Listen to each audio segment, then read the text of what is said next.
अस्सलाम वालेकुम नाज़रीन, मैं हूँ खुर्शीद-उर-ज़मान अब्बासी और आप देख रहे हैं ज़मान टीवी यूएसए इंटरनेशनल। ज़मान टीवी यूएसए इंटरनेशनल का आज का जो प्रोग्राम है वो आज़ाद कश्मीर की इंतखाबी सियासत के हवाले से हम कर रहे हैं और लम्हा बलम्हा बदलती हुई सियासी सूरत हाल में इस वक्त पाकिस्तान के मरकज़ में जो पीटीआई की सियासी जमात आज़ाद कश्मीर के अंदर काम कर रही है, उसकी हर रोज़ एक नई कहानी, एक नई सूरत हाल सामने आती है। तो कल से सोशल मीडिया के ऊपर एक ऑडियो लीक जो है वो चल रही है, उसने पूरे सोशल मीडिया पे धूम मचाई हुई है और फिर मैंने उसी मुनासबत से आज अपने प्रोग्राम का मौजू भी चूज़ किया और मैंने ज़हमत दी आज़ाद कश्मीर की सियासत में बड़े मुतहर्रिक हैं ताहिर खोखर साहब। ये आज़ाद कश्मीर असम्बली के 2 मरतबा महाजरीन की नशिस्त से मेंबर भी रहे और ये वजारत ट्रांसपोर्ट और वजारत सियाहत के वजीर भी रहे आज़ाद कश्मीर में। तो इन्होंने अब उस ऑडियो लीक में गुफ्तगू की पीटीआई आज़ाद कश्मीर के पार्लिमानी बोर्ड के एक रुकन, उनका नाम है दीवान गुलाम मोहिउद्दीन। दीवान गुलाम मोहिउद्दीन से इनकी गुफ्तगू कैसे हुई, उसमें किस तरह के अल्फाज इस्तेमाल किए गए। नाजरीन, मैंने कोशिश की थी कि इस वीडियो का एक क्लिप ताहिर खोखर साहब से बात करने से पहले आपके सामने भी रख लूँ और जिन दोस्तों तक नहीं पहुंचा वो मेरे प्रोग्राम के ज़रिए भी इसकी हकीकत को जान लेंगे। मैंने कोशिश की है कि इसमें से वो अल्फाज में काटूँ जो किसी तहजीब के दायरे में नहीं आते, मगर उसके बावजूद मैंने 2 आपसे माजरत के साथ 2 गैर तहजीबी लफ्ज़ों को इसलिए जाने दिया ताकि आज़ाद कश्मीर की सियासत में दिलचस्पी रखने वाले लोगों और पीटीआई के सरबराह इमरान खान और पीटीआई से वाबस्ता पाकिस्तान के रहनुमाओं को और आज़ाद कश्मीर और मकबूजा कश्मीर के लोगों को ये पैगाम जा सके कि इनके नाम पे सियासत करने वाले लोग सियासत के एथिक्स से कितने वाकफ़ हैं। तो मैं पहले वो क्लिप प्ले करता हूँ, फिर मैं ताहिर खोखर साहब से पहला सवाल करूँगा, इसके ऊपर हम गुफ्तगू शुरू करेंगे। तो नाज़रीन, सबसे पहले ये क्लिप सुनिए कि ये गुफ्तगू थी क्या और उसके बाद हम बात करते हैं। क्या आज नहीं समझ आई मैनू। मैं क्या ये पीर तो लैके ते फकीर तक सब ने पैसे खाते ने उनको। अच्छा, पीर तो लैके फकीर इन्हें भी खाते ने जेडे इस्लामाबाद वाले। मैं नहीं पता, पीर तो लैके फकीर तक सब ने पैसे खाते। पीर तो लैके शकीर तक किस वक्त तक? फकीर तक फकीर फकीर फकीर अच्छा फकीर तक। अच्छा सब ने पैसे। अच्छा फकीर पैसे लैके टिकटा देने ने। हाँ अच्छा अच्छा अच्छा अच्छा नहीं तेन तो उन्होंने वैसे रखा ना सी अगे ला के तेन तेरे लिए मैं टिकट कर रहा टिकट मैं कितने कर रही असल पैंच का सौदा मुखिया का काफी पैसों का हाले रूपानी की टिकट खाधी गई है। अच्छा हाँ उधर नाजिया न्याज कोई आ गई है। वो अपना वो रिटायर्ड जो कर्नल उसकी बीवी है। वो जिदी बीवी है वो जित लेगी कितना जितेगी जी, कितना वोट ही को नहीं। वो उन्हें सीट जी है ना उन्हें खुद क्या है कि ये सीट असा ना जीत सकते, तो लिहाजा किसी ऐसे की दियो जरा चलो जी अच्छे पोजीशन हार जाए यार क्यों नहीं जीत सकते तो भलवान जी तो लगता लग। हाँ इन्हें तो आपे लिख के मार की फलानी हार जासा फलानी हार जासा फलानी हार जासा। सर जी किस भैन चोर जान के हाथ ने सारिया सीटा। अच्छा मैं तुम दसा खुदा पाक दी कसम 12 सीटा जो 11 सीटा साडियां सन। अच्छा 11 सीटा साडियां कोई इंसान दे पुत्र होने किसी ने सही इंसाना ने सीटा देना 12 जो 11 सीटा दी 6 सीटा जड़ियां 6 सीटा सी पहले ही हार गई। 6 सीटा हार जाएंगे। सीटा में हार गए बिल्कुल सही है। केड़ी केड़ी वो ਤੁਹਾਡੇ ਬੰਦੇ की तो मिल गई है ना उसनू आसम नू तो मिल गई है ना। जी ताहिर साहब, आप मुझे अगर सुन पा रहे हैं तो मैंने नाजरीन के लिए उस ऑडियो को थोड़ा प्ले किया ताकि हम उनको सबूत भी रख सकें सामने और इसके ऊपर आपका मौक़िफ़ भी मैं ले सकूं। पीटीआई के एक जिम्मेदार पार्लिमानी बोर्ड के मेंबर के ये अल्फाज मैंने इसलिए आने जाने दिए ताकि सियासत के अंदर जो अखलाकियात हैं उसका मयार भी वोटरों को पता चल सके और रियासत जम्मू कश्मीर की उस तरफ के कश्मीरियों को पैगाम जा सके कि माजरीन मकीम जो पाकिस्तान के अंदर कश्मीरी माजरीन मकीम है वो कितने मुखलस हैं रियासत जम्मू कश्मीर की आज़ादी के हवाले से और सियासी अखलाकियात के हवाले से। क्या कहेंगे आप? बिस्मिल्लाहिर्रहमानिर्रहीम। सबसे पहले मैं अब्बासी साहब आपका शुक्रिया अदा करता हूँ कि आपने मुझे मौका दिया कि मैं ऑन एयर अपनी बात कर सकूँ। तो मैं आपका शुक्रिया अदा करते हुए अपनी बात का आगाज़ इसी क्लिप के साथ करता हूँ जो आपने अभी दिखाया। तो जहाँ तक इस क्लिप के बारे में मैं अपना एक ज़ाती बयान आज दोपहर को जारी कर चुका हूँ कि ये क्लिप जो है ये इसमें जो अल्फाज इस्तेमाल किए गए जो गुफ्तगू थी वो गैर पार्लिमानी गैर इखलाकी है। तो इस तरह की चीज़ ऑन एयर नहीं होनी चाहिए थी। अब जिसने भी की जैसे भी हुई वो एक अलग बहस है, उसमें जाना नहीं चाहता। ये दीवान साहब मेरे बड़े अच्छे दोस्त हैं, तल्लक है उनका मेरे साथ, हम इकट्ठे 2 दफ़ा असेंबली में कोलीग भी रहे हैं। तो अब जब ये बात हुई है तो कुछ दोस्त मेरे पास बैठे हुए थे, तो दीवान साहब की गुफ्तगू वैसे भी जो है दिलचस्प होती है। तो इन चीज़ों को सामने रखते हुए तो मैंने लास्ट वीक कुछ दोस्त बैठे हुए थे, तो वहाँ मोबाइल का स्पीकर ऑन करके तो हम दोस्तों ने बात की, सब बैठे हुए थे। तो मैं उनसे इस इलेक्शन के हवाले से गुफ्तगू कर रहा था। असल में बात ये थी कि मैंने पार्लिमानी बोर्ड में इंटरव्यू दिया और मुझे पूरा यकीन था कि मेरिट पर मेरा हक बनता है और मुझे टिकट मिलेगा। जब नहीं मिला तो रिवाइजिंग के लिए जब मैं बोर्ड के सामने दोबारा गया, जिस शख्स को उन्होंने मुकर्रर किया था कि ये एप्लीकेशन जो है वो लेंगे और इस पर रिव्यू के लिए इसको आगे भेजेंगे, तो वहाँ उन्होंने भी मुझे कहा जी कि आप इल्ज़ामात लगा रहे हैं। और मैंने कहा जी मैं इल्ज़ामात लगा रहा हूँ हक़ाइक़ की बुनियाद पर कि अगर एक बंदे का उस हल्के से ताल्लुक़ नहीं है, उसने अपना वोट भी दरख्वास्त देने के बाद बनवाया और फिर जो हक़ाइक़ सामने आए, हल्का 2 के एक MLA हैं चौधरी मकबूल गुजर साहब, तो वो इसके रिश्तेदार भी हैं। इसी तरह एक तीसरा हल्का है जिसमें हाफिज अहमद रज़ा PTI उम्मीदवार हैं। तो ये तीनों अशखास आपस में रिश्तेदार हैं। 2 तो ऑलरेडी सियासत में थे, पुराने पार्लियामेंटेरियन भी हैं, जबकि ये रियाज अहमद साहब बिल्कुल सियासत में नए हैं। इनकी एंट्री पिछले 3-4 महीनों में PTI में की गई और एक प्लानिंग के साथ की।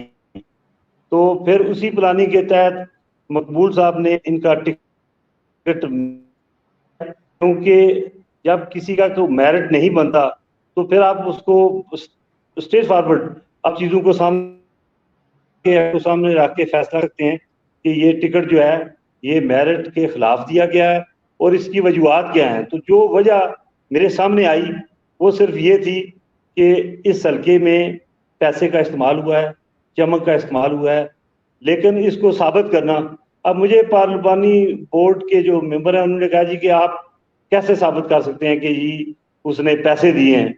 मैंने कहा जी मैं किसी पे इल्ज़ाम नहीं लगा रहा कि उसने किसी मेंबर को पैसे दिए हैं। मैं हक़ाइक़ की बुनियाद पर जो ज़मीनी हक़ाइक़ है उनको सामने रखते हुए ये अख़ज़ कर सकता हूँ कि स्वैप पैसे के इस सीट को इस तरह किसी को देने का कोई मकसद सामने नहीं आया। तो अब ये इस इंटरव्यू के बाद जब मैं ये जिक्र कर रहा था कि दोस्त बैठे थे, तो वहाँ किसी दोस्त ने शरारतन वहाँ रिकॉर्डिंग की। ठीक है जी, मैं वो अब तहकीकात कर रहा हूँ कि मेरे किस दोस्त ने इस तरह की हरकत करके तो वो आगे फिर मीडिया में ये सारी बात चलाई। मैं बिल्कुल, ये मेरी आवाज़ है, मेरी गुफ्तगू है, दीवान साहब की गुफ्तगू है, मेरे सवाल हैं उनके जवाब हैं। मैं इस पर कायम हूँ कि जो गुफ्तगू हुई है वो मेरे सामने और मेरी मौजूदगी में हुई है। तो अब उसमें जो हकायक हैं वो दीवान साहब ने बताए हैं। देखना, मैंने तो सवाल किया, मैं तो अभी भी किसी मेंबर पर इल्जाम लगा रहा कि जी जी पैसे लिए। नाज़रीन, अगर पैसे किसी ने ये मैनेज नहीं की तो और कौन सा क्राइटेरिया है जिसकी बुनियाद पर तहरीक इंसाफ ने उसको टिकट दिया है? बस ये मेरा सवाल था, और ये सवाल मैं उस दिन से लोगों से पूछ रहा हूँ, मीडिया से भी, पार्टी के रहनुमाओं से भी, कि मुझे सिर्फ आप मुतमिन कर दें और ये बता दें कि जी उसका मेरिट क्या बनता था और उसको क्यों टिकट दिया गया है, सिवाय इसके कि उसके पास पैसे थे, वो ब्रीफ केस लेकर अपनी डिग्री, मतलब मुझे खुद पार्लिमानी बोर्ड के 2 मेंबरान बल्कि 3 मेंबरान ने ये कहा है कि वो आदमी जो है डिग्गी में पैसे लेकर इस्लामाबाद में फिर रहा है और वो अपने टिकट को मैनेज करने के लिए लोगों को जो है खरीदने की कोशिश कर रहा है। तो मैं उस पर अपना बयान रफी भी देने के लिए तैयार हूँ कि मुझे किन मेंबरान ने ये अल्फाज कहे हैं। ठीक है जी। तो इसके बाद जो गुफ्तगू दीवान साहब ने की तो वो भी आपके सामने है कि उन्होंने जिस तरह कहा कि स्वाय पैसे के और कोई क्राइटेरिया नहीं था, आपको सामने रख के आपका वजन बढ़ाकर रेट लगाया गया और किसी न किसी ने पैसे लिए, या पार्टी का काम है कि वो इसकी तहकीक करे कि पार्लिमानी बोर्ड में से किसने पैसे लिए हैं या कितनों ने पैसे लिए हैं। ठीक है, मैं समझता हूँ कि इसकी इंक्वायरी होनी चाहिए और मैं इमरान खान साहब से ये मुतालबा करता हूँ कि तहरीक इंसाफ को बदनाम करने के लिए, तहरीक इंसाफ में आपके इमेज को खराब करने के लिए आपने कश्मीर के हवाले से पिछले 2-2.5 सालों में जो जदोजहद की उन खिदमात पर पानी फेरने के लिए ये एक ऐसा नाटक रचाया जा रहा है। और फिर यह है कि ज़मीनी हक़ाइक़ को भी देखें, पार्लिमानी बोर्ड ने जिस तरह फैसले किए हैं तो उन पर नज़रसानी की जाए। तो मैं समझता हूँ कि अगर हकदारों को उनका हक दिया जाएगा तो आवाज़ नहीं उठेगी, वरना ये एहतजाज जो है वो जारी रहेगा। अच्छा ताहिर खोखर साहब, बिलाशुबा आपकी इस ऑडियो में बहुत बड़ा इंकशाफ इसलिए मैं समझता हूँ कि खुद पार्लिमानी बोर्ड का हिस्सा हैं दीवान साहब, और उन्होंने बड़ी खूबसूरती से सारी चीज़ आपके सामने उगल दी।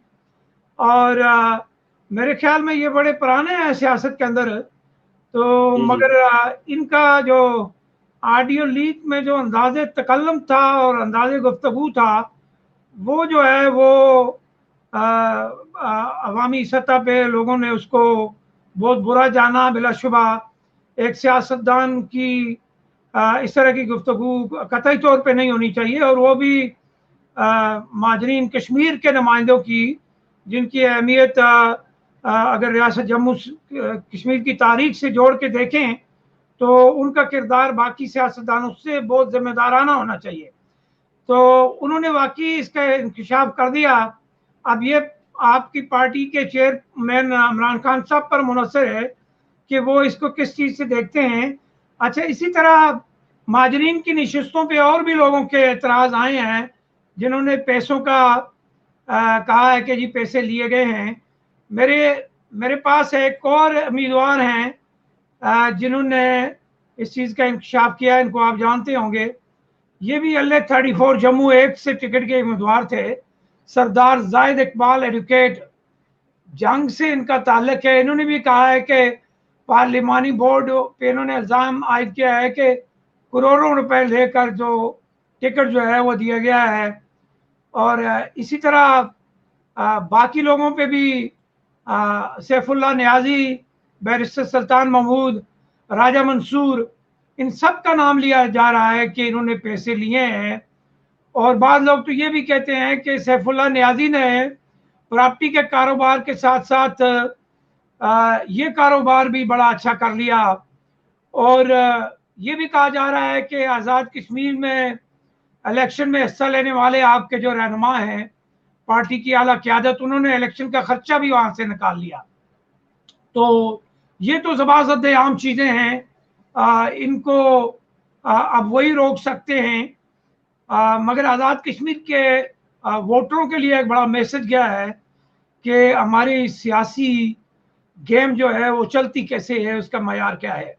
अच्छा ताहिर साहब, मुझे ये बताएं कि आप आज़ाद जम्मू कश्मीर असेंबली के 2 बार मेंबर है, तो ये क्या जरूरत है पैसे दे के टिकट खरीदने की? ये तजारत है क्या? ये नहीं सर, ये क्या तजारत है? आज़ाद कश्मीर असेंबली का महाजर मेंबर बन के कितना पैसा बनाता है एक महाजर रुकन असेंबली, जरा बताएंगे मेरे नाजरीन को। अब्बासी साहब, बात यह है कि आपने जो बात की है मैं इसकी नफी करता हूँ।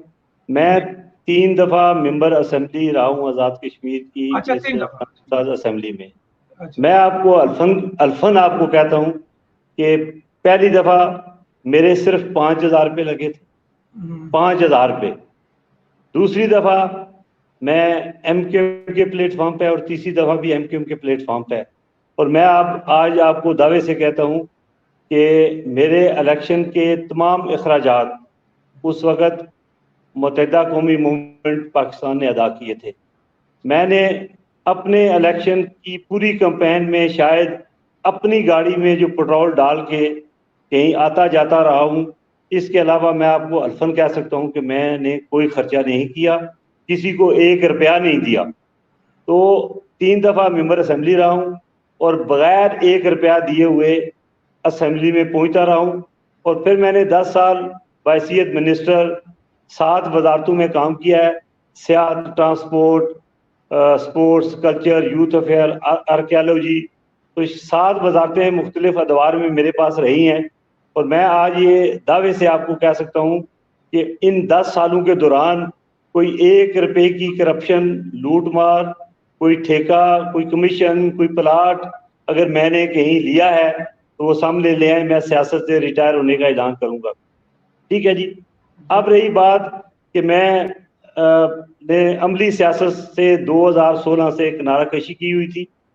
अभी 2019 के आखिर में मैं पीटीआई में शामिल हुआ और इस उम्मीद और आस के साथ कि इमरान साहब का जो विजन है, उनकी जो सियासत है, उनका जो पाकिस्तान की सियासत में जो किरदार है उनका ज़ाती, तो मैं समझता हूँ कि ऐसा आदमी पाकिस्तान में उसकी ज़रूरत थी। और पाकिस्तान को बड़ी उम्मीदों के साथ उन्होंने जिस तरह इक़्तिदार को संभाला, तो मैं यही समझता था कि आज़ाद कश्मीर के अंदर भी ऐसी ही तब्दीली आएगी और आज़ाद कश्मीर के अंदर भी उनका विजन जो है वो हमारे काम आएगा।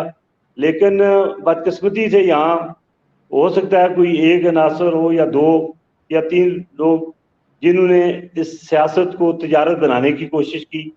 तो मैं आपको ये अल्फन कह सकता हूँ कि मुझे किसी भी मेंबर पार्लिमानी बोर्ड ने ना किसी ने पैसे मांगे, ना कोई ऐसी बात की। ठीक है जी। इसी तरह भी एक साहब जिनका आप जिक्र कर रहे थे, तो अगर उनके पास कोई सबूत है तो वो सामने लाएं, बताएं। अब रही बात अपना दीवान साहब की, तो वो पार्लिमानी बोर्ड का हिस्सा थे। उन्होंने शायद कहीं कोई खराबी देखी होगी जिसकी वजह से उन्होंने इतनी मतलब है वो परेशानी में और इतने गुस्से में उसका इजहार किया। ठीक है जी। ये वही बता सकते हैं। मैं बहरहाल पार्लिमानी बोर्ड के किसी रुकन या चेयरमैन या अपने चीफ ऑर्गेनाइजर हैं हमारे या चेयरमैन, किसी पे बिल्कुल कोई इल्ज़ाम नहीं लगाना चाहता, ना ही कोई इल्ज़ाम है। जब तक मेरे सामने कोई बात ना हुई हो तो मैं क्यों किसी का नाम लेके, तो अब ये साहब जो है वो नाम लेके अगर वो कहते हैं कि 10 करोड़ की करप्शन हुई है और उन्होंने पैसे दिए हैं, तो वो बताएं किस किस ने लिए हैं। मैं यही सवाल मैं खुद दीवान साहब से पूछ रहा था कि भाई आप बताएं कि अगर पैसे चले हैं तो किसने लिए हैं, तकसीम कहाँ हुई है, कितने लोगों में हुई है। तो अब उन्होंने जो कुछ बताया वो आपके सामने है। मैं उस पर कोई वजाती बयान नहीं देना चाहता।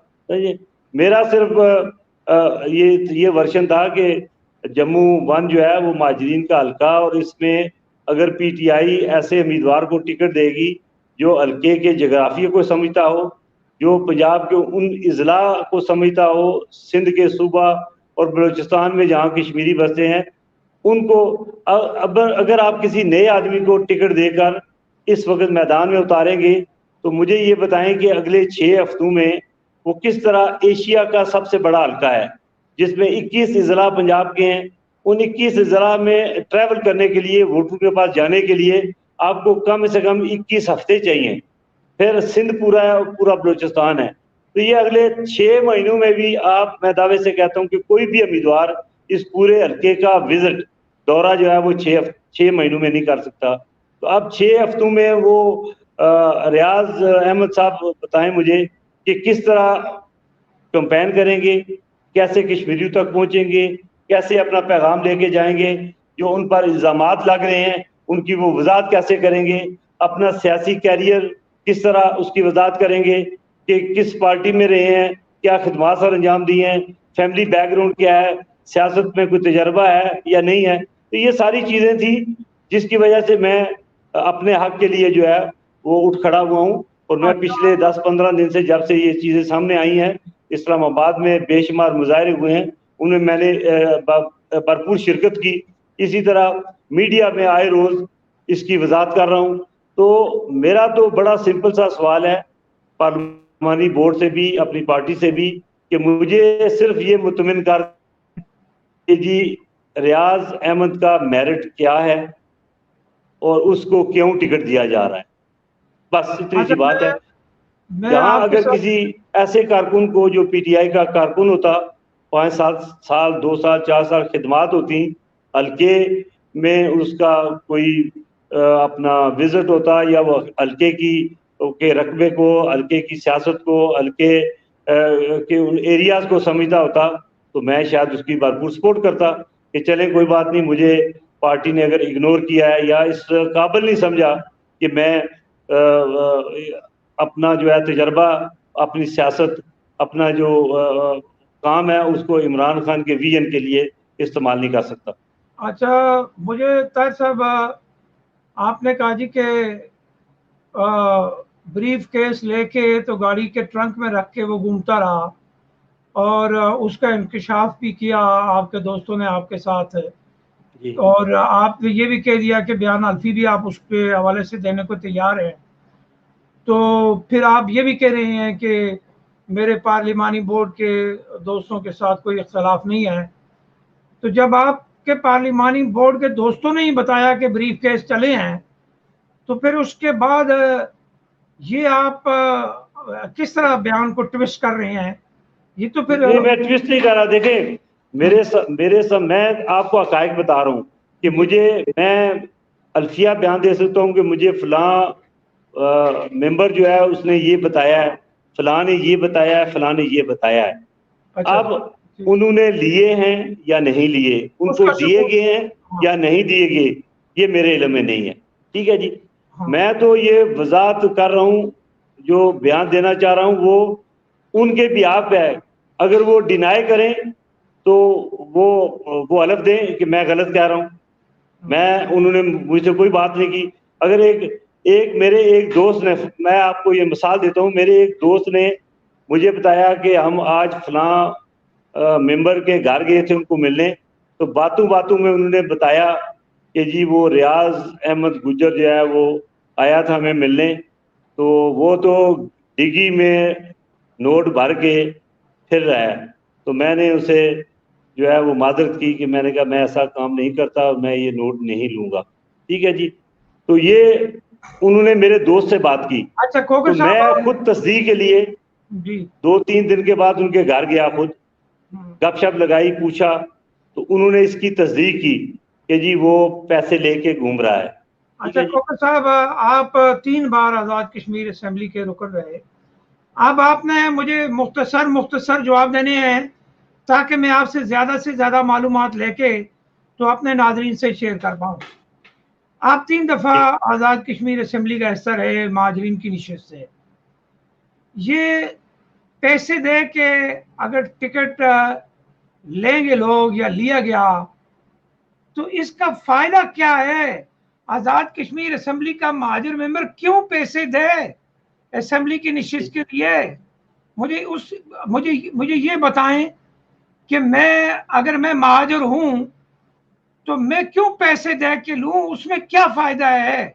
ये नहीं तजारत देखिए है, इनका सियासत है। वो अब ये कहना जो है ये ठीक नहीं है कि सारे महाजरीन या सारे आज़ाद कश्मीर के जो मेंबरान हैं वो पैसे दे के ही टिकट ले रहे हैं।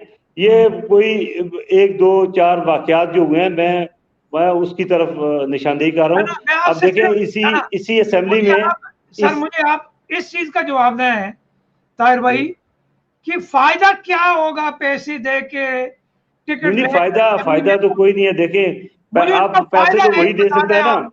जी पैसे वही दे सकता है जिसके पास पैसे हैं। जी अभी तो देखें हमारे जो टिकट होल्डर हैं, अभी जिनके टिकट अनाउंस हुए हैं, उनमें महाजरीन में मैं समझता हूँ कि 6 7 लोगों को जो टिकट दिए गए हैं वो बेचारे मिडिल क्लास से तल्लक रखते हैं, उन्होंने तो पैसे नहीं दिए होंगे। ये तो अब मैं एक मिसाल आपको बता रहा हूँ अपने हल्के की। मुझे नहीं पता कि आप दूसरे हल्कों में क्या हुआ है और क्या अफवाहें गर्दिश कर रही हैं, अच्छा उसकी ताहिर वजाहत साहब, उस अगले हल्के सवाल के पे मेंबर आते कर सकते हैं। हैं। जी अभी मैं मिसाल देता हूँ कि पीटीआई ने राजा फारूक हैदर साहब के मुकाबले में जिस शख्स को टिकट दिया है वो एक मजदूर का बेटा है, सेल्फ मेड लड़का है, बच्चा है, ठीक है जी, 24 25 साल उसकी उम्र है। तो हाँ, मैं हालांकि जानता उसके हूँ मुकाबले में बहुत सारे लोग थे, जीशान लेकिन हैदर, सुना है कि इमरान खान ने ये फैसला किया है कि हम इस बच्चे को आगे लाएंगे ताकि कौम को बता सकें कि इसका हक भी है और ये भी असेंबली में आ चले, सकता है। अच्छा तो अगले सवाल पे आते हैं सर। चले, वो फारूक हैदर जाने, जीशान हैदर जाने, जी हम माजरों पे रहेंगे, माजरों से बाहर नहीं जाना हमने। चलें, आप इधर माजरू पे रहें। देखें अच्छा मैं, ये जो सर दीवान बताएं। साहब हैं, जी दीवान साहब आपके सामने हैं, सेल्फ मेड हैं, वो भी पिछले 25 30 साल से सियासत में हैं और उनको भी नहीं, मेरिट पे टिकट मिला है। इसी अभी आपने तरह कहा था सर, आपने कहा था कि आप दीवान साहब के बिहाफ पे बात नहीं करेंगे मेरे साथ। नहीं, मैं नहीं आप, बात करूंगा, मैं हाँ, नहीं, उनकी वजाहत कर रहा हूँ कि उनके उनकी उनकी ऑडियो के बाद उनकी वजाहत आप ना करें। उनकी सियासी तजर्बा, अखलाकियात, सब कुछ हमने ऑडियो में सुन लिया। जी वो ठीक बात, है, वो ठीक, चैप्टर क्लोज हो गया। अच्छा अच्छा, अब अगली गुजारिश आपसे ये है कि ये जो महाजरीन की नशिस्तें हैं, जी ये हमेशा से आज़ाद कश्मीर की सियासत में दर्द सर रही हैं। ये अगर इसके लिए अगर मैं लफ्ज इस्तेमाल करूं, ट्रोजन हॉर्स, जी यानी पहली बात तो ये है कि महाजरीन की नशिस्त की जो तख्लीक है, ये तो सियासी रिश्वत के अलावा मुझे तो कोई नहीं दिखाई दी। क्या काम किया है आज तक आज़ाद कश्मीर असम्बली के महाजरीन नुमाइंदों ने? जी देखें महाजरीन के जो और मसाइल हैं ये उसके हल काम, उनका क्या जी मकसद जी? देखें हम्म, देखें बेशुमार महाजरीन के मसाइल हैं, उनकी नौकरियों के मसले हैं, उनके दाखिले हैं, मेडिकल कॉलेज यूनिवर्सिटियों में उनका कोटा है, उनके मसाइल हैं। फिर कश्मीर इशू पे कश्मीरियों से राब्ते के लिए पाकिस्तान के अंदर कश्मीर सेंटर्स बने हुए हैं, उसमें मुख्तलिफ प्रोग्राम करवाए जाते हैं, मसला कश्मीर को उजागर किया जाता है।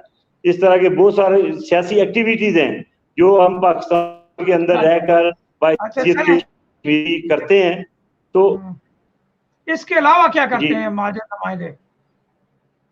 जी चले, इसके मसला अलावा देखें उनके देखें मैं माजरीन की तरफ से 2 दफ़ा मुंतखब हुआ हूँ और 2 दफ़ा असम्बली में गया हूँ, और मुझे जो असाइनमेंट दी गई है वो आज भी मिसाली है। आज़ाद कश्मीर के लोगों से जाके पूछें कि मैं महाजर नुमाइंदा होने के साथ साथ आज़ाद कश्मीर के अंदर ट्रांसपोर्ट में, सियाहत में, स्पोर्ट्स में जो इनकलाबी इकदाम किए हैं और उन वसाइल के अंदर रहकर जो इकदाम उठाए हैं वो आज़ाद कश्मीर की तारीख में इससे पहले किसी हुकूमत को नसीब नहीं हुए।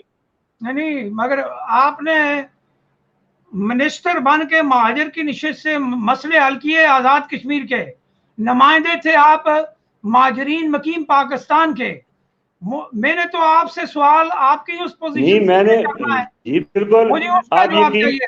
मुझे मैं ये आपको एक छोटी सी आज़ाद मिसाल कश्मीर देता हूँ में, जी जी आपको कि मैंने 2008 और 9 में जब मैं मिनिस्टर बना पहली दफा, तो गवर्नर सिंध से कश्मीरी रीन के लिए, आज़ाद कश्मीर के लोगों के लिए 40 सीटों का इजाफा करवाया यकमुश्त एक दफा। 40 बच्चे 2009 के बाद पाकिस्तान के मेडिकल में उन सीटों की वजह से हर साल दाखिल हो रहे हैं। इसी तरह बहुत सारे और मसाइल हैं, कश्मीर की कॉलोनियाँ हैं मुख्तलिफ, उनकी अलाटमेंटों के मामलात हैं, उनके दाखिलों के हैं, पाकिस्तान के अंदर जो उनके तालीमी इदारे हैं वहाँ के उनके जो मसाइल हैं। तो मैं समझता हूँ कि देखें, अब जिस तरह मेरा हल्का पंजाब के 21 अजला पर मुश्तमिल है और पूरा सिंध और बलूचिस्तान है, मुझे आप बताएं कि मैं एक साल में एक चक्कर भी पूरे हल्के का नहीं लगा सकता, इतना बड़ा हल्का है। और यहाँ बाज़ जगह ऐसी हैं जहाँ हल्का सिर्फ 15-20 किलोमीटर के अंदर एक हल्का है और उसी के अंदर वो वोटर हैं, और बंदा दिन को कंपेन करके शाम को जो है घर आ जाता है। जबकि मेरे हल्के में अगर मैं एक दफा घर से निकला हूँ तो हो सकता है 15-20 दिन 25 दिन के बाद वापस आऊं। अच्छा ताहिर भाई, मुझे आपसे यस और नो में आप जवाब चाहिए होंगे क्योंकि 30 मिनट हो गए, डिबेट थोड़ा लंबा हो गया हमारा। अच्छा, आपने महाजर मेंबर क्या करते हैं वो आपने बता दिया कि जी हम तालीम के मसाइल हल करते हैं, कश्मीर के मसाइल हल करते हैं। और आज तक जो एक मुहिम्मा चलता है महाजरों की नशिस्त के ऊपर, एक अलमिया है, वो ये है कि असली और नकली महाजर आज तक एक मसला बना हुआ है। वोटर लिस्टों के हवाले से जब हम बात करते हैं, और अभी आप ये देख लें कि बालियात का महकमा जब बना तो उसने पहले, आपको पता है कि महाजरीन को पुष्टि सर्टिफिकेट आज़ाद कश्मीर के डीसी जारी करते थे।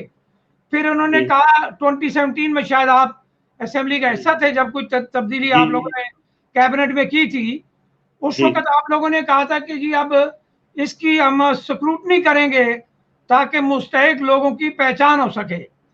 आज तक न महाजरीन के जो नुमाइंदे हैं उनके क्वाइफ ठीक कर सके आज़ाद कश्मीर असेंबली के महाजर नुमाइंदों ने, और ना ही आज तक ये हो पाया कि असली और नकली कौन है।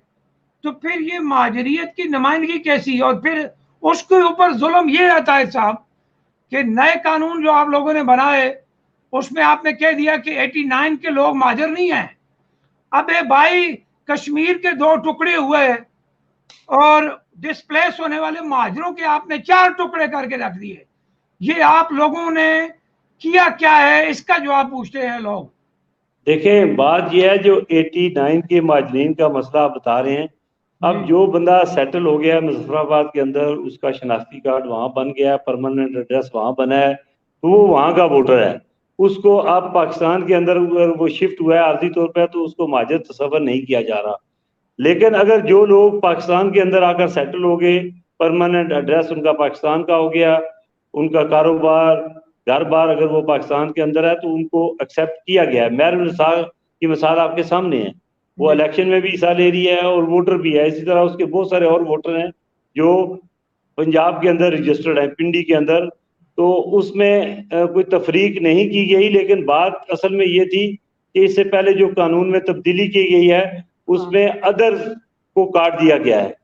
अदर्स मीन आज़ाद कश्मीर के जो लोग पाकिस्तान के अंदर जिस तरह उनके कर दिए गए, उनको ये इस्तेमाल दिया, आपको याद होगा आज़ाद कश्मीर के अंदर वोट डालेंगे, वो महाजरीन के कोटे में। जी ताहिर साहब, आपको याद होगा कि सरदार अतीक साहब भी पहली बार अदद से आए थे असेंबली में, आज़ाद कश्मीर, आपको याद है ना? आप अदद में आए थे, उसके बाद शेख मंजर मकसूद साहब आए थे, उसके अलावा बहुत सारी शख्सियात जो हैं उन्होंने सियासत की उन महाजरीन की सीटों पर, लेकिन अब वो रास्ता बंद हो गया है। सिर्फ अब मैं आपको एक नई मिसाल देता हूँ। आपका जो वैली का हल्का है 44 का, उसके कुछ सबूत मुझे लोगों ने भेजे हैं। ये है LA 544। यहाँ से PTI ने एक उम्मीदवार को टिकट दिया है, बशीर साहब उनका नाम है, बशीर खान। जी, बशीर अहमद खान। और बशीर साहब का ताल्लुक नीलम वैली से है। उनके वालदेन के और उनके पुष्टि सर्टिफिकेट मेरे पास रिकॉर्ड में लोगों ने भेजे हैं।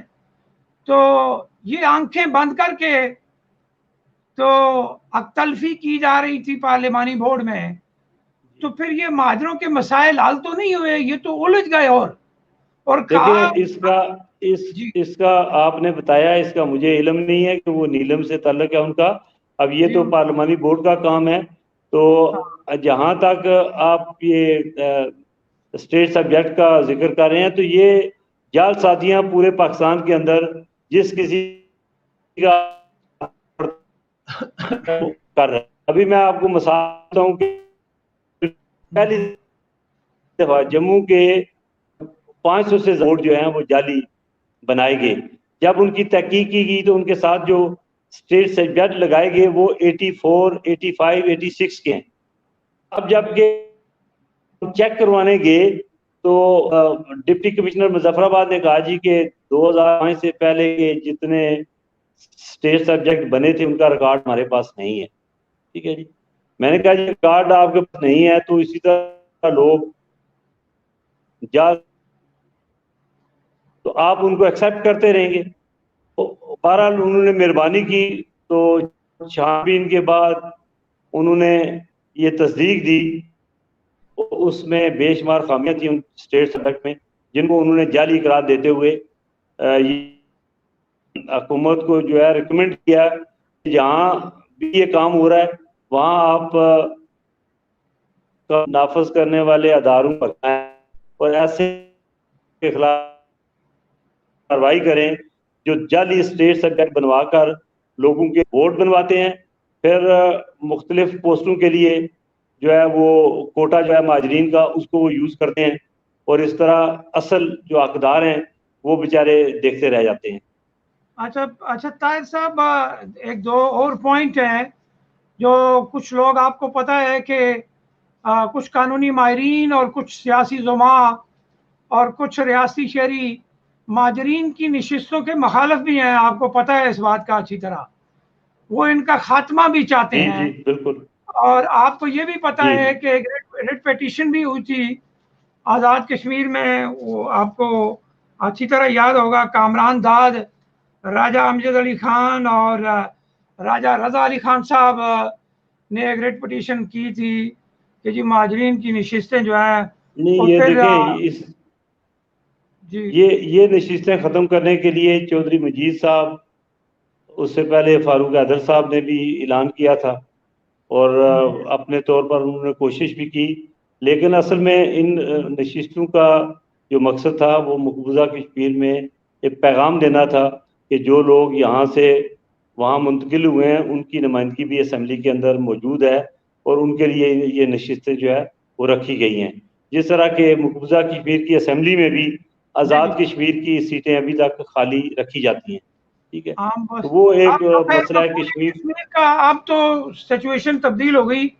अच्छा, ये सर अगली गुजारिश आपसे ये पूछना है कि अब ये जो लोग हैं जो माजरीन मकीम पाकिस्तान हैं, इसकी भी कैटेगरीज हैं।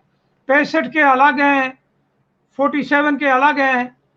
तो इस इनकी क्लासेस, अब माजरीन की कितनी क्लासेस हो चुकी हैं हमारे? नहीं, वो देखें, जो कानून में तब्दीली लाई गई है उसमें 47 बाद जितने माजरीन आए हैं, चाहे वो 65 में आए हैं, 71 में आए हैं, वो अच्छा एक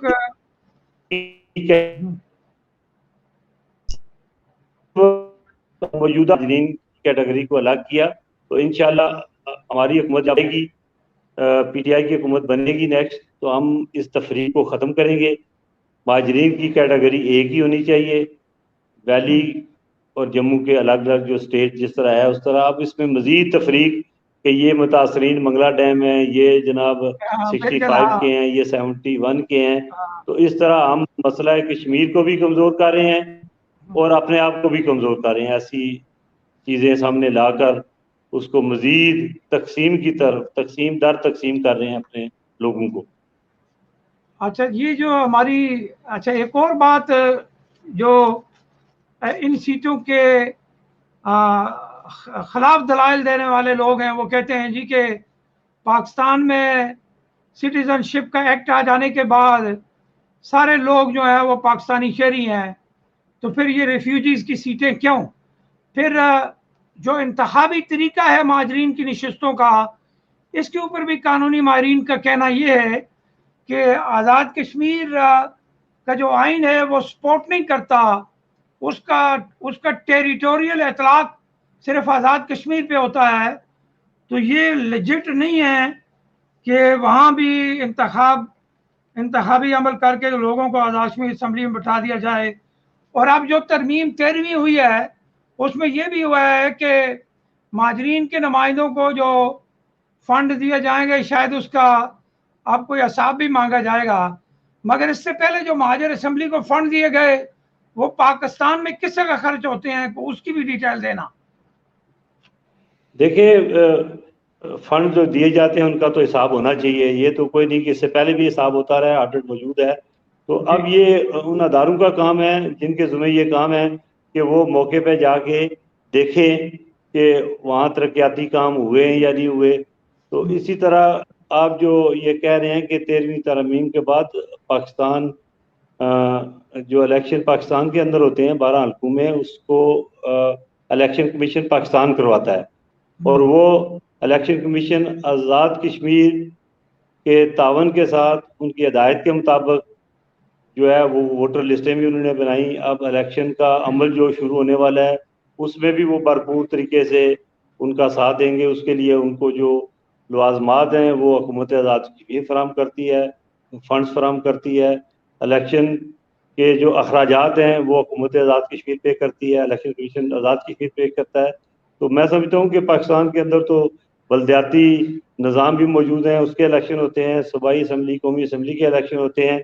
तो इसमें कोई ऐसा मसला नहीं है कि ज़रूरी नहीं है कि आज़ाद कश्मीर इलेक्शन कमीशन ही आकर पाकिस्तान के अंदर इलेक्शन को है, ये नामुमकिन सी बात है। तो ज़ाहिर है Pakistan election commission Azad Kashmir election commission के बिहाफ पर ये सारा काम सर अंजाम देता है। तो वो हर 5 साल के बाद यही होता है। तो अब वो जैसे इलेक्शन करीब आते हैं तो खामियां नजर आती हैं, तो जैसे ही इलेक्शन हो जाता है तो वो खामियां हम भूल जाते हैं, उस पर कोई काम नहीं करते, उसको बेहतरी की तरफ नहीं लेके जाते ताकि आइंदा आने वाले इलेक्शन जो है वो बेहतर अंदाज में हो सके। अच्छा ताहिर साहब, एक बड़ा चुभता सा सवाल, मगर हकीकत से इनकार तो नहीं किया जा सकता। हर चीज़ के 2 ऑप्शन होते हैं, यस और नो की सूरत में। ये अगर नशिस्तें ख़त्म करती जाएं तो क्या हो जाएगा? जैसे आपने कहा कि चौधरी मजीद ने भी कोशिश की, फारूक हैदर ने भी की, और किसी और का भी नाम आपने लिया। अच्छा, अगर ये ख़त्म हो जाएंगी तो क्या नुकसान हो जाएगा तहरीक आज़ादी को, और क्या नुकसान हो जाएगा माजरीन मुकीम पाकिस्तान को, जबकि माजरीन मुकीम पाकिस्तान सिटीजन ऑफ पाकिस्तान भी हैं? देखिए, असल उनका रिश्ता जो है वो कश्मीर के साथ है। देखिए, जब तक मसला कश्मीर हल नहीं होता, और आज यहाँ पाकिस्तान के अंदर जो 20 लाख के करीब माजरीन मुकीम हैं, वो अपने घर वापस जाने या अपने उस मसले के हल के बाद उनके सारी तवज्जो जो है उसी तरफ है। मैं समझता हूँ कि ये अगर सिलसिला ख़त्म कर दिया जाए तो हमारे रिश्ते ख़त्म हो जाएंगे, हमारा तल्लुक़ पाकिस्तान के साथ ख़त्म हो जाएगा। जिस तरह अभी बेशुमार यकीन करें कि ये तल्लुक़ जो है असम्बली का, मुलाज़मतों का, कोटे का, ये रिश्ते कायम है पाकिस्तान के अंदर जो कश्मीरी आबाद हैं और आज़ाद कश्मीर के अंदर, ये अगर ख़त्म कर दिए जाएँ तो हो सकता है कि हमारे लिए वो अजनबी हों और हम उनके लिए अजनबी हों। तो मैं समझता हूँ कि जब तक मसला कश्मीर कायम है, कश्मीर की मुकम्मल आज़ादी जो है वो नहीं हो जाती, उतनी देर हम इस रिश्ते को जो है वो पाकिस्तान के अंदर कायम रखें तो बेहतर है। अच्छा ताहिर साहब, एक और आपकी खिदमत में मैं अर्ज करता चलूँ ताकि लोग भी जो वीडियो देखेंगे उनको पता चलना चाहिए।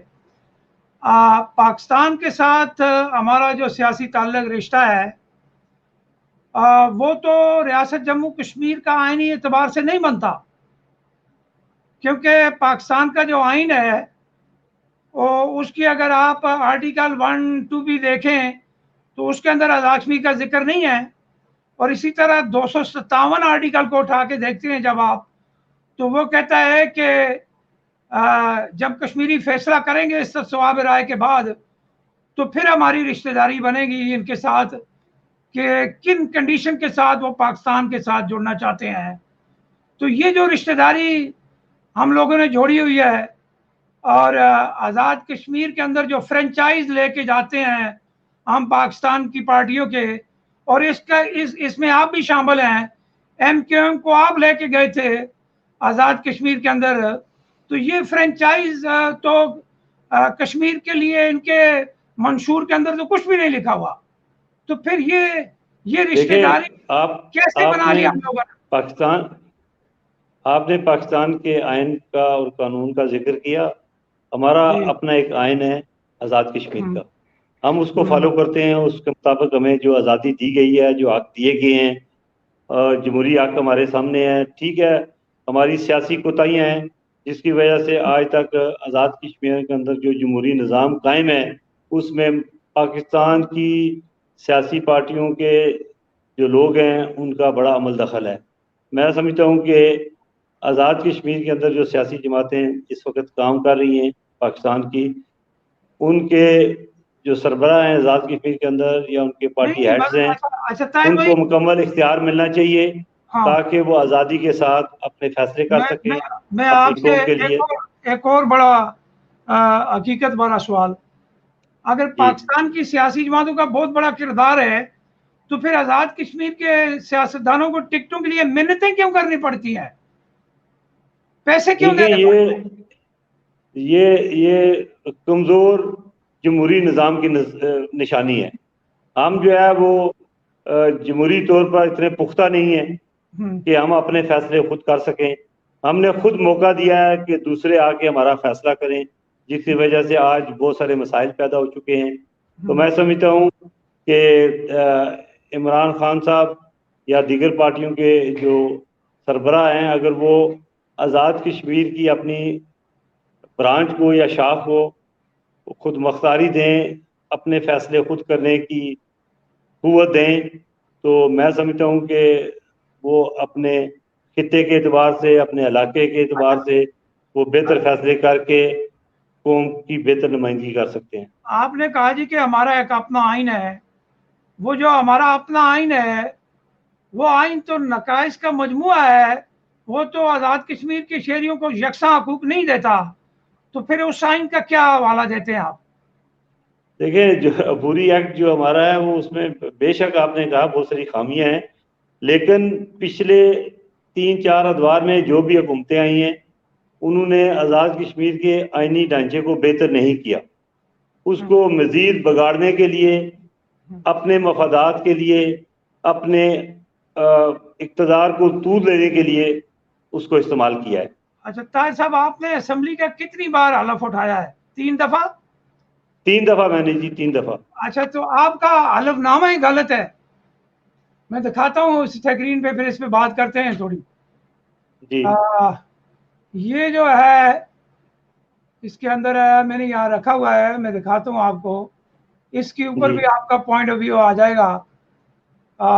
ये है जी मेंबर ऑफ लेजिस्लेटिव असेंबली का हलफनामा जी। तो इस हलफनामे के अंदर जब आप इसको पढ़ते हैं गौर से तो इसमें लिखा हुआ है कि मैं I have been elected as a member of legislative assembly और council do hereby solemnly swear in the name of Allah that I will remain loyal to the country। ये कंट्री कौन सी है आपकी? किस कंट्री से loyalty जाहिर करते हैं आप? इस आइन ये मेंबरों से भी जिस आइन का हम हलफ उठा रहे हैं उसी स्टेट का, कंट्री से मुराद जो है वो स्टेट है, state Azad Jammu and Kashmir. नहीं, मगर हलफ उठा रहे हैं। मैं तो इसको नहीं मानूंगा क्योंकि कानूनी कॉन्टेक्स्ट में तो ये गलत है और पिछले 72-73 वर्षों से ये चल रहा है। ये हमारे बड़ी अच्छी बात है, आपने इस बात की निशानदेही की है। नेक्स्ट असेंबली जो है वो इंशाल्लाह 29 जुलाई को हलफ उठाएगी, तो इससे पहले इस निशानदेही का जिक्र मैं असेंबली सेक्रेटेरिएट से करूंगा। जी बिल्कुल, इसको करना चाहिए। और ये जो आइन है ना, ये बड़ा सुकमज़दा आइन है, काफी आइन है, इसको दुरुस्त होना चाहिए। जी, बेशुमार खामियां हैं, लेकिन मसला ये है ना कि हमारी सियासी पार्टियां, जिस तरह आप देख लें कि पिछले 5 अदवार में नून लीग की हुकूमत थी, तो बजाय उन्होंने आज़ाद कश्मीर के कानूनी ढांचे को, आइन को बेहतर करते, अवाम की फलाह बहबूद के लिए काम करते, तो वो मुस्लिम लीग नून और मियां नवाज शरीफ के लिए काम करते रहे हैं, उनके जलसे जुलूसों के लिए काम करते रहे हैं, उनकी रैलियों के लिए वो लाहौर तक कराची तक अपनी तवानाइयाँ ज़ाया करते रहे हैं। तो अच्छा ये कौम जब को इस दफ़ा उनसे हिसाब लेना चाहिए, पूछना चाहिए कि जी आपको जिस असेंबली में भेजा गया, जिन लोगों की नुमाइंदगी के लिए आपको यहाँ भेजा गया, उनकी नुमाइंदगी के बजाय आप अपनी सियासत, अपनी दुकानदारी जो है वो पाकिस्तान में जाके अच्छा, चुकाते रहे। एक और कानूनी बात करते हैं, हमारे पास टाइम अभी बहुत थोड़ा रह गया। चलें, अच्छा हुआ शेर हासिल बेस हो गई, कुछ ना कुछ चीज़ें सामने आई। और ये तार साहब, जो आज़ाद कश्मीर में सिटिंग एमएलएज को पीटीआई ने ज्वाइन करवाया अपने साथ, जी तो पीटीआई ने आज़ाद कश्मीर के अबूरी आइन की धज्जियां उड़ा के रख दी और Azad Kashmir election commission act की दफ़ा 31 की ज़ैली दफ़ा 3 की भी तौहीन कर दी। अच्छा, यही लोग कल आप ही लोग दोबारा जाएंगे, लेजिस्लेटर होंगे, तो जी ये लेजिस्लेटरों को कानून से वाकिफ नहीं होना चाहिए। मेरा ख्याल है ये आज़ाद कश्मीर की सियासत को शायद नज़रियात से हटकर तजारत के तौर पे देखा जाता है, और कानूनी नुक्ता नज़र से आज़ाद कश्मीर असेंबली का कोई भी एमएलए, कोई भी पुराना बंदा मेरे साथ आए, मैं इंशाल्लाह डिबेट करूंगा एक 74 के ऊपर। और ये तो उन्होंने अबूरी आइन की तौहीन कर दी भाई। देखें, आपने शायद एक हलफनामा भी जी आपकी मैंने, नज़र से गुजरा होगा, जी गुजरा है। जिसमें नून लीग के 31 एमएलएज ने कुरान पर हलफ दिया। उन कुरान पर हलफ देने वाले 2 मेंबरान शायद पिछले दिनों पीटीआई में शामिल हुए। अब ये उनका ज़मीर है, वो मलामत करता होगा या मुतमिन होगा, ये वो बता सकते हैं कि उन्होंने किस ग्राउंड पे जो है उस हलफ को तोड़ा और फिर वो पीटीआई में शामिल हुए और यहाँ आकर वो किस तरह जो नहीं है वो। देखिए, पीटीआई आपकी तब्दीली की जमात दावेदार है। जी आप लोग तब्दीली लाना चाहते हैं, करप्शन को ख़त्म करना चाहते हैं, इसी विजन के लिए तो आपने इमरान साहब को इमाम बना दिया। जी जी बिल्कुल सही है, लेकिन देखें, मस्जिद के और सियासी पार्टी के दरवाजे बंद नहीं किए जाते। ना ना, ठीक है जी, बिल्कुल ठीक। मस्जिद और में ये देखें, कोई ये कैसा देखें, भी है नमाज पढ़ने आए तो आप रोक नहीं सकते उसको। इसी नहीं, तरह नहीं, सियासी बिल्कुल जमातों में भी जो आए देखें जी। उसका किरदार जो है वो बाद में पता चलेगा, लेकिन उसको आप रोक नहीं सकते कि वो क्यों मगर शामिल हो रहा है। मगर मस्जिद के साथ सियासत को तशबीह देना कोई अच्छी दलील नहीं है आपकी। जी बीका, जी जी मैं आप बड़े पुराने पार्लियामेंटेरियन रहे, ये ना करें आप। आपकी जी गुफ्तगू में और फारूक कैदर की गुफ्तगू में फर्क देखें, होना इसका इसका फै, चाहिए। इसका फारूक कैदर फैसला ने, तो मैं समझता हूँ आइन और कानून तो शायद बाद में करेगा, लेकिन अवाम जो है वो 6 हफ्ते बाद फैसला करेगी कि जो लोग इस तरह आए हैं वो क्या उनको वो कबूल करते हैं या उनको रिजेक्ट करते हैं। ये फैसला आप अवाम पे नहीं छोड़े। नहीं नहीं, अवाम वो खासी ये फैसला समझदार तो है हमने, और वो समझती है कि कौन इस वक्त किस मकसद के लिए शामिल हुआ है। देखिए जी, ये जो बात आपने की ना, एक और मजे की बात मैं आपको बताऊं, लोग भी सुनेंगे, उनको मजा आएगा। फारूक कैदर साहब ने कहा था कि जब हम सजदा करते हैं तो पहले पाकिस्तान आता है। जी तो आज आपने भी मिसाल दे दी मस्जिद वाली, तो कि भाई मस्जिद के और सियासत, हमारी सियासत तो झूठ पे मुश्तमिल है। हमारी सियासत तो इस्लाम के असूलों के खिलाफ है रियासत पाकिस्तान के अंदर। और आज़ाद कश्मीर तो उसका बगल बचा है, वहाँ कौन लीडर है? मैं तो आज़ाद कश्मीर के किसी लीडर को इसलिए लीडर नहीं मानता कि उनका कोई ट्रैक रिकॉर्ड ही नहीं है। बैरिस्टर साहब को आप देख लें, अतीक को देख लें, मजीद साहब को देख लें, चौधरी लतीफ अकबर को देख लें, इन्होंने तो आज तक सजदे ही किए हैं जिस तरह फारूक करते हैं। चलें, आप इस दफा इंशाल्लाह आजमाएं का अपना इमरान साहब जो है वो बेहतर क़यादत फराहम नहीं, करेंगे मगर आज़ाद कश्मीर को। इमरान साहब देखिए, और ताहिर भाई, इमरान साहब के 2 बंदे हैं। बैरिस्टर साहब को हमने आजमाया हुआ है, और अब तनवीर अलियास साहब नए आए जी हैं, तो मगर वो देखें तनवीर साहब की गुफ्तगू भी वही कुछ है जो नहीं वो प्राइवेट देखें सियासतदानों के कौन बयानात हैं, उसी के ऊपर वो भी बात करते हैं। नई बात तो उन्होंने भी कोई नहीं की। वो कहते हैं हमारी मंजिल पाकिस्तान है। आपका देखें आइन, पाकिस्तान का आइन आपको कानूनी तौर पे मंजिल नहीं कहता, तो ये कौन सा दावा है आइन और कानून से हटके, और फिर खुद को पार्लियामेंटेरियन कहना? कि जी हम तो सीनियर पार्लियामेंटेरियन है, लेजिस्लेशन में तो काम ही नहीं हुआ आजाद कश्मीर की किसी भी दौर की मैं हुकूमत कहता हूँ यही, देखिए पिछली दोनों हुकूमतों ने, पीपल्स पार्टी की और नून लीग की, अपनी लड़ाइयों झगड़ों में और अपनी पार्टी के मफाद को सामने रखते हुए उन्होंने सियासत की है। ये पहली दफा है। और आप जिस तरह दावा कर रहे हैं कि इमरान साहब के जो उम्मीदवार हैं, एक हैं या दो हैं, हम उनके 45 हैं, आपको भी पता नहीं कि वो किसको बेहतर समझ, किसको इस मनसब के लिए वो मुंतखब करेंगे। देखिए इसका फैसला ये इलेक्शन के बाद होगा। तो अभी तो घोड़े ताहिर मैदान भाई, में जा रहे हैं, जीतने के बाद पता चलेगा। ताहिर साहब, जो सियासी अखलाकियात है पाकिस्तान की पीटीआई की, वो आजाद कश्मीर में कोई अच्छा एंट्री जो है वो नहीं डाल सकी। तबारक साहब को टिकट दे के छीन लेना, ये कोई अजीब सी बात नहीं है। ये आजाद कश्मीर की सियासत में तो ये नई बात है। इससे पहले तो मेरा जो सहाफी तजर्बा है, मैंने नहीं सुना कि आजाद कश्मीर किसी पार्टी ने टिकट देके छीन लिया हो। ये कौन सा इंसाफ है? बिल्कुल। कौन सा मैं ये बिल्कुल बिल्कुल मैं कहूँ कि ये बिल्कुल नया तजर्बा है और इसमें बेशुमार जो है वो बेहतरी की गुंजाइश मौजूद है। अगर पार्टी ने किसी वजह से किसी का टिकट वापस लिया है या किसी वजह से किसी का टिकट तब्दील किया है, तो अभी कोई वो हरफ आखिर नहीं है। अभी हो सकता है आने वाले चंद दिनों में और तब्दीलियां आए। तो वो अगर कोई गलती रह जाती है, उसको बेहतर करने के लिए, उसकी बेहतरी के लिए अगर कोई तब्दीली करते हैं, तो मैं समझता, आप जिस तरह यानी मेरे हल्के की मिसाल आपके सामने है, मैं कोशिश कर रहा हूँ कि इमरान साहब तक हाइक पहुंचे और उसका नोटिस लें और उस पर कोई कार्रवाई करें। अगर कार्रवाई में टिकट तब्दील हो जाता है तो आप क्या कहेंगे कि भाई ये तब्दीली आप गलत है, पहले उसको दिया है और आप उसको दे दिया है। ये पार्टी का फैसला है। पार्टी को अगर पार्टी का चीजों का फैसला सर, अंदाजा हो गया और उसमें कोई तब्दीली ले आए हैं। देखिए, आप मुझे आप इजाजत दें तो मैं गुजारिश आपकी खिदमत में करूं कि इतना बड़ा लंबा चौड़ा पार्लियामानी बोर्ड बना के 2-3 महीने उसको उन्होंने काम पे लगाया, उन्होंने स्क्रूटनी की एक तरह की उम्मीदवारों की। अभी एक नई चीज है, मैं किसी प्रोग्राम में उसका भी इंकशाफ करूंगा, बरादरीज़म की बेसिस पे कहां से क्या हुआ। 13 तो जट, गुज्जर और चौधरी हैं आपके जो टिकट इशू हैं उनमें, और दूसरी तरफ अगर आप देखें 5-6 चुगताई हैं। यानी आजाद कश्मीर की सियासत तो नजरिए पे तो कभी भी नहीं चली ना। ये तो होती है, सियासी ठेके पे चलता है आजाद कश्मीर का निजाम।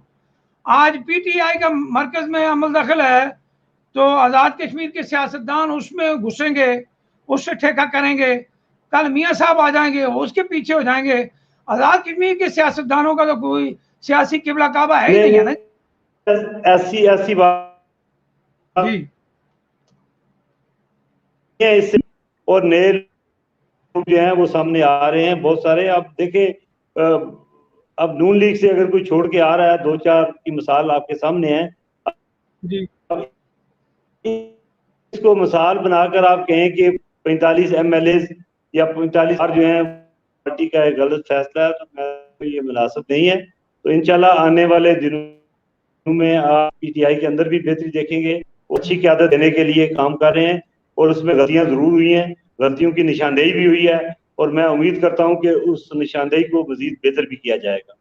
अच्छा, मुझे आपकी पीटीआई का एक और डर लग रहा है, कहीं ऐसा ना हो कि इलेक्शन वाले दिन ये टिकट छीन लें उम्मीदवार को, कहें जी कि अब आप घर जाएं, हम जिमनी इलेक्शन में देखेंगे मुकाबला का। ये इस तरह नहीं देखें आपके जो है ना, होगा इलेक्शन के दिन तो टिकट नहीं छीना। इलेक्शन के दिन नहीं इलेक्शन एप्लीकेशन वापसी की एक डेट होती है, उस वक्त तक जो वापस ले लेगा। उसके बाद जो 4 हफ्ते होंगे वो कंपेन के होंगे। उस दौरान ना टिकट वापस लिया जाएगा, ना निशान वापस लिया जाएगा, ना कोई तब्दीली आएगी। तब्दीली अगर आ रही है तो वो बेहतरी के लिए आ रही है। उसमें पीटीआई की कोशिश है कि अच्छे से अच्छे उम्मीदवार सामने लाए जाएं, बेहतर से बेहतर कैंडिडेट लाए जाएं, ताकि जो माफिया आजाद कश्मीर के अंदर कब्जा, आप देखें जो लोग नून लीग में थे वो इससे पहले पीपल्स पार्टी में थे, वो इससे पहले मुस्लिम कॉन्फ्रेंस में थे। तो वो वही सर्कल जो है पिछले 25 साल से घूम रहा है। जी जी, चले देखते हैं जी। और इस दफा आप देखेंगे कि आधे से ज्यादा पीटीआई के में हैं, वो बिल्कुल न्यू कमर है। हाँ जी, देखते हैं जी। अब आप पार्लिमानी बोर्ड के फैसले को देख लेना जी बताएं। कि आज़ाद कश्मीर के वजीर आजम के मुकाबले में उन्होंने 25 या 30 साल के ज़ीशान हैदर को खड़ा कर दिया, तो ये उनकी सियासी हिकमत अमली तो ना हुई। अब बाज़ जगह वही ऑडियो वाली बात जो ऑडियो में आप लोग कर रहे थे कि जैसे इसमें फख्र होना चाहिए नौजवानों को। ना फख्र देखें जी, नहीं फख्र नहीं है। देखें वहाँ आपने आप क्या कहते हैं कि वहाँ भी कोई नून लीग या पीपल्स पार्टी छोड़ के आए तो हम उसको टिकट दे दें।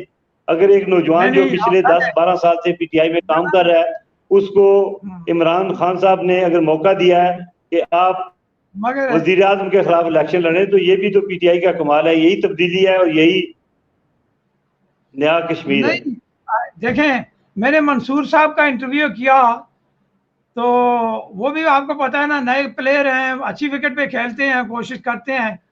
तो उन्होंने भी मेरे प्रोग्राम में जो आर्गूमेंट दिए तो उन्होंने कहा जी कि पहली बात तो ये है कि हमने ऑप्शन खुला रखा हुआ है, लोग आते जाएं। जब मैंने कहा जी कि आपने तो अब लोगों को जिनको आपने आधे घंटे में शामिल किया तो 40 मिनट बाद टिकट भी दे दिया, तो ये क्या तब्दीली, क्या हिकमत अमली है, सियासी हिकमत अमली। देखें, ताहिर खोखर को अगर टिकट दिया जाएगा ना तो आपका रैकेट देखा जाएगा कि आप उस सीट को विन कर सकते हैं कि नहीं। पुराने लोगों को लेने का क्या मकसद है? आपके प्रोफाइल बिल्ट इन है। मैं आऊंगा उस हल्के में तो मेरा प्रोफाइल नहीं है, तो अगर मैं टिकट ले जाता हूं ताहिर खोखर के मुकाबले में और आपका पार्लिमानी बोर्ड मुझे आगे कर देता है, ये तो सियासी हिकमत अमली ना हुई ना। मैं तो हार जाऊंगा सीट। जी ठीक है, मैं तो सीट हार जाऊंगा क्योंकि मुझे तो कुछ जानता ही नहीं है ताहिर साहब के हल्के में खुर्शीद है कौन। तो अगर आपकी पार्टी जहाँ पार्लिमानी बोर्ड ने बहुत सारे अच्छे फैसले किए हैं, वहाँ कुछ फैसले गलत भी हुए हैं जिन पर तवज्जो दी जा रही है, उनको बेहतर करने की कोशिश की जा रही है। इससे पहले भी 2-4 दिन पहले कोई तब्दीली लाई गई। अभी सुनने में आ रहा है कि अगले 1-2 दिन में 2-4 हफ्तों में दोबारा तब्दीलियां लाने के लिए गौर हो रहा है। तो आप देखें आप उसमें क्या बेहतरी आती है। चलो जी, देखते हैं। वो कहते हैं घोड़ा भी हाजिर और मैदान भी हाजिर है, और सियासत का तो मज़ा ही उसी वक्त आता है जब मैदान में उम्मीदवार आएंगे, लोग वोट देंगे तो पता चल जाएगा कौन सही है कौन गलत है। मगर माजरीन की नशिस्तों के जो हमारे साथी हैं, इनमें आप की ऑडियो में ये कहा गया कि जी ये तो 6 सीटें तो हम टिकट देते ही हार गए। तो दीवान साहब का कहना है कि जी अगर हम हिकमत अमली से टिकट देते तो हमारी 11 सीटें थी, और ये भी एक किस्म का आप दोनों का सियासी तज्जिया ही है।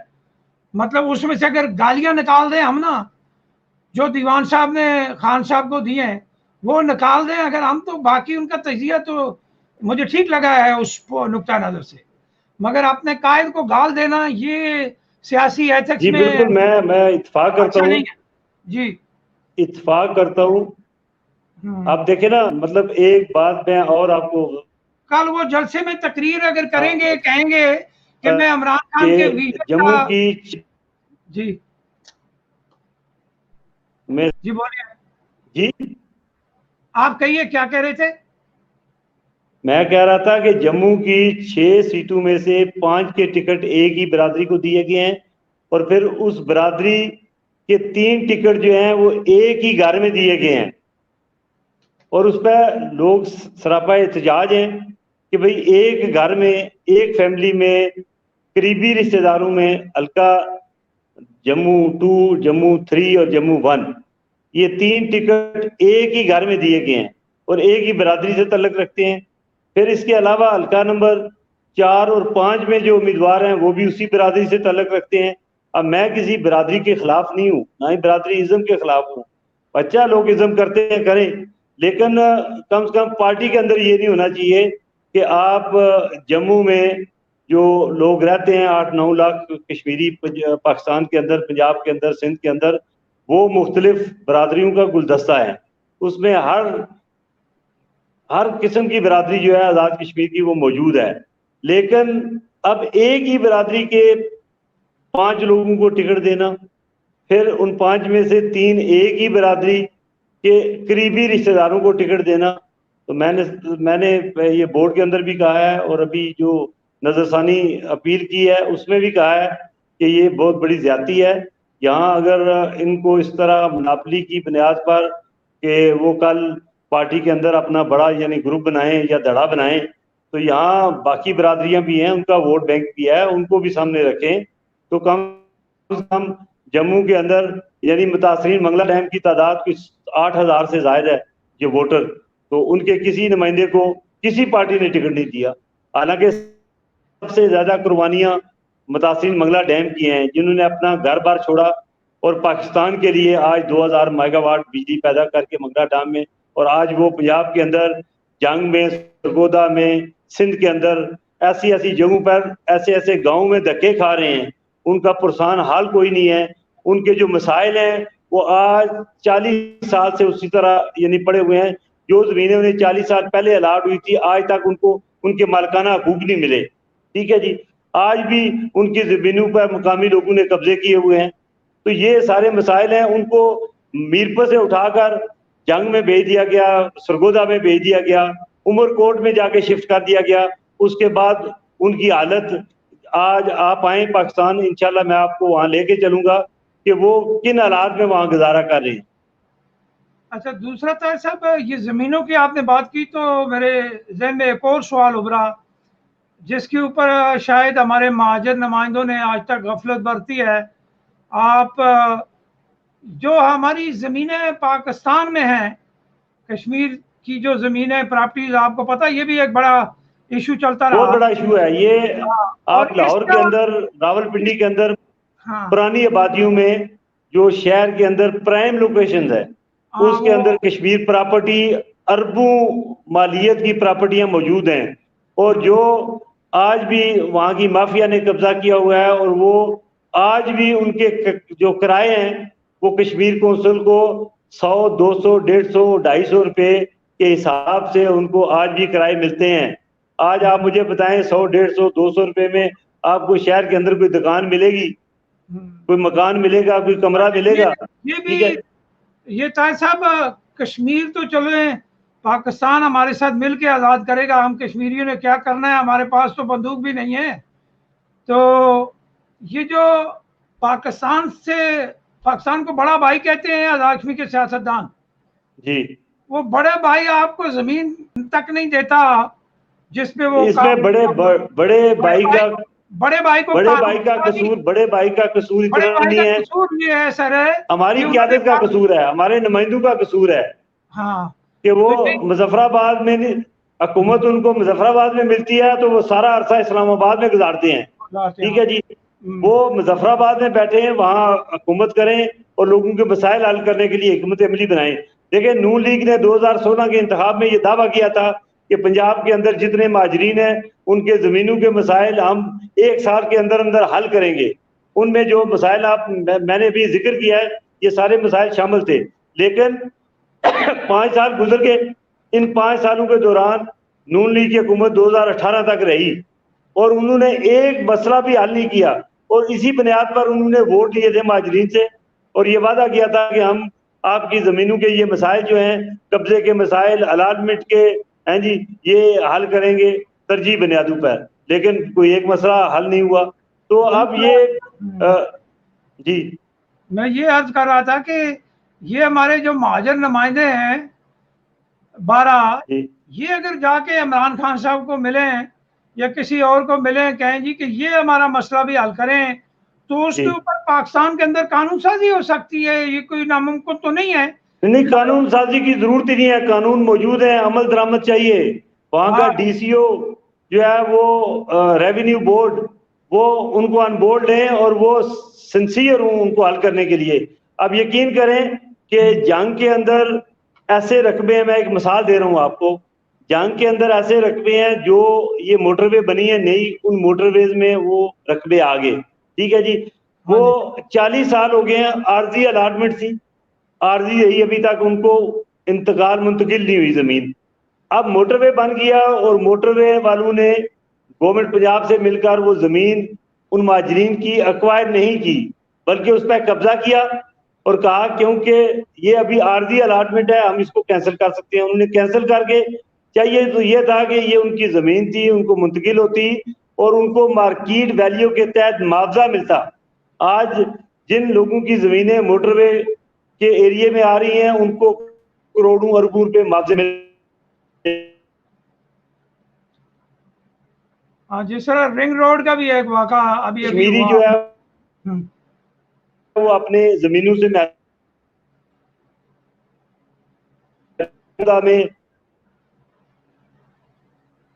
जी, क्या कहा आपने?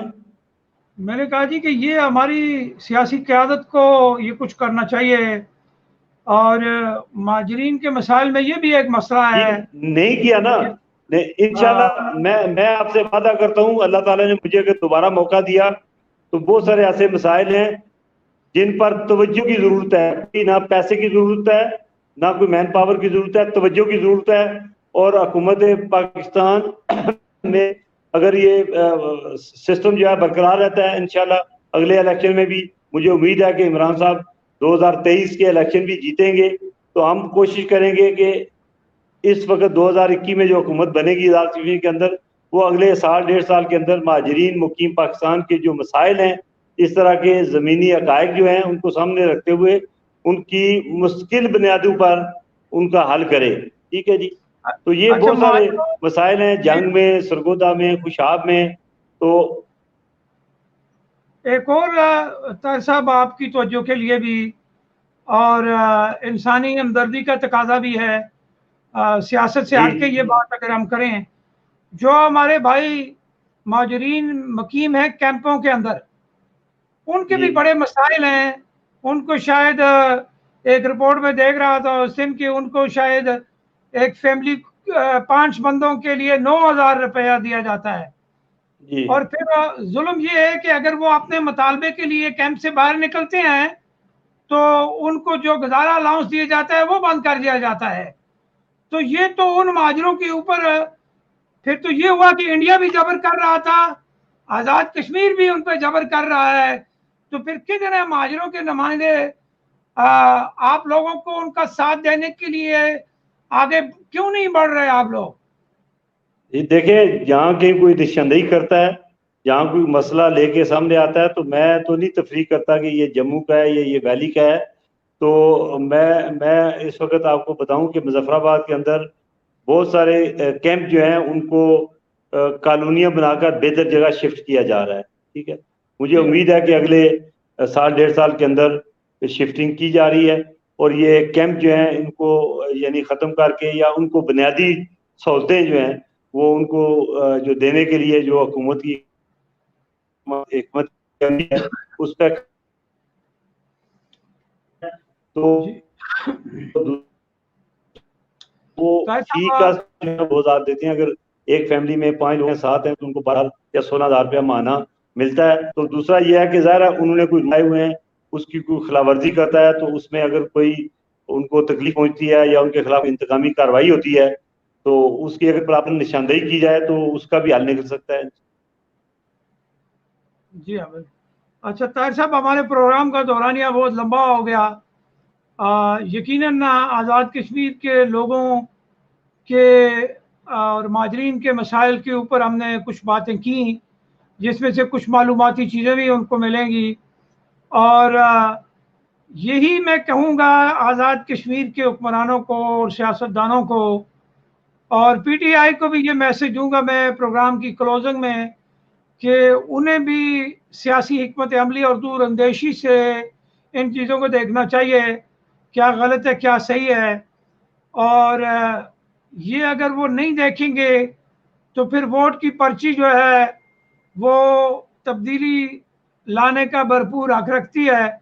नाजरीन, प्रोग्राम का दौरानिया हमारा लंबा हो गया, उस पर चूँकि डिस्कशन ऐसी थी जिसके ऊपर हमें 1 to 1 बात करनी पड़ गई। तो ताहिर खोखर साहब, आज के प्रोग्राम में आप शरीक हुए और मेरे सवालों के जवाब दिए। आपने ये बताया कि भाई ये सारी सूरत हाल है क्या, इस पे आपका शुक्रिया। वक्तन फ़क्तन हमारा फोरम आज़ाद कश्मीर की क़यादत को बुलाता रहता है, चाहे वो, और हम किसी को कैटेगरी में ला के नहीं बुलाते कि कौन क्या है कौन क्या है। मेरा फोरम सबके लिए हाजिर है, वो अपना नुक्ता नज़र बयान कर सकते हैं, चाहे वो आज़ाद कश्मीर में हो या पाकिस्तान में मुकीम हमारे कश्मीरी भाई। तो इसलिए नाजरीन, आपकी आरा का भी इंतज़ार रहेगा। खोखर साहब की बातों से आपको क्या लगा, मेरे सवालों को आपने कैसा महसूस किया, अपनी आरा से ज़रूर नवाजिएगा। अपना और अपने गिरदनवा के बहुत ख्याल रखिएगा। अपने मेज़बान खुर्शीद ज़मान अब्बासी को अगले प्रोग्राम तक इजाज़त दीजिए। अल्लाह नेगेबान। अस्सलाम वालेकुम व रहमतुल्लाहि व बरकातुहू।